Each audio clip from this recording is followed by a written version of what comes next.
Waffle V-Stitch is a very soft and squishy stitch. It's solid, it has minimal holes, it's double-sided because it's a one-wall repeat. Both sides are exactly the same. It is a multiple of 5 stitches.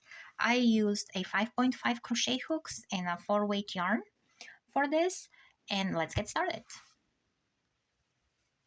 Start with a slip knot and then chain the length of a chain that you want for your blanket to be, or a scarf or a shawl, but make sure it's a multiple of 5 and you keep that first chain a little bit looser, or you use a larger hook to start with.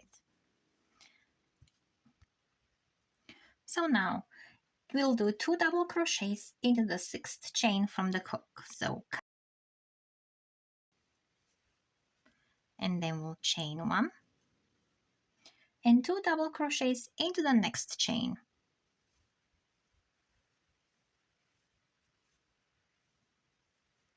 And then we'll skip 3 chains, 1, 2, 3. And then from now on, we'll keep repeating the same thing. 2 double crochets into this chain. And then chain 1 and 2 double crochets into the next chain.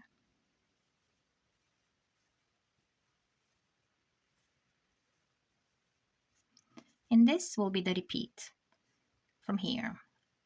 The first one is always a little bit weird because we have that beginning here. So we skip 3 again.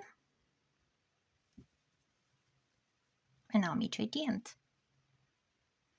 Once you reach the end, you'll have 3 chains left. Into that last chain, we'll do 1 double crochet, and this will be just the sides for the blanket.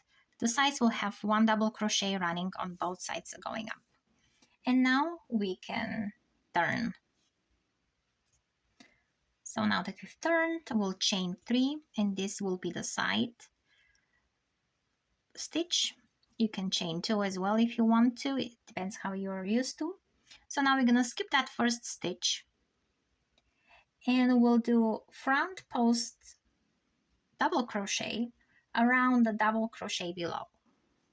So we'll grab this one here, and we'll do a double crochet going through the front post. And then we'll do double crochet into that chain space between the double crochets. Chain 1 and 1 more double crochet into the same space.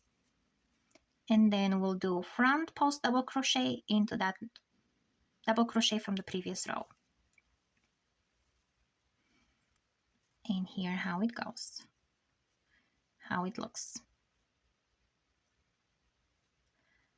And then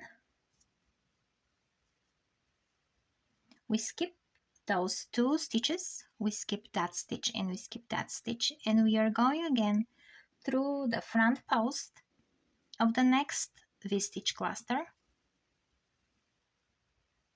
We are going around the inside double crochet stitches, and into the chain space we have a double crochet, a chain and a double crochet,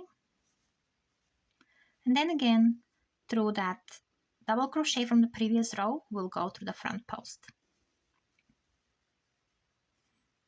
And there we have 2 double crochets on the outside that go through the front post, and then we have 2 double crochets that go into the chain space here with the chain in between. And one more time, we skip those 2 stitches and then through the front post of the inside double crochet,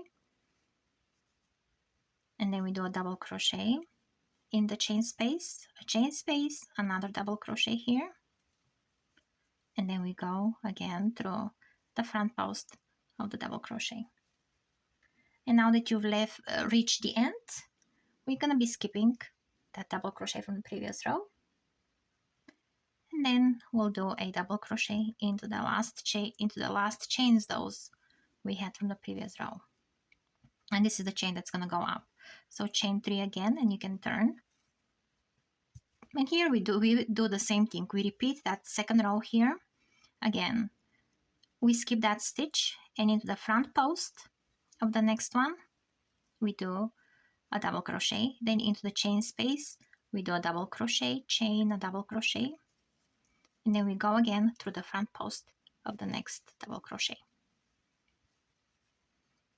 and we keep repeating that till we the size of the blanket we want to do. I'm not doing a border on this blanket because I think they look more modern without a border, or maybe double crochets all around or half double crochets.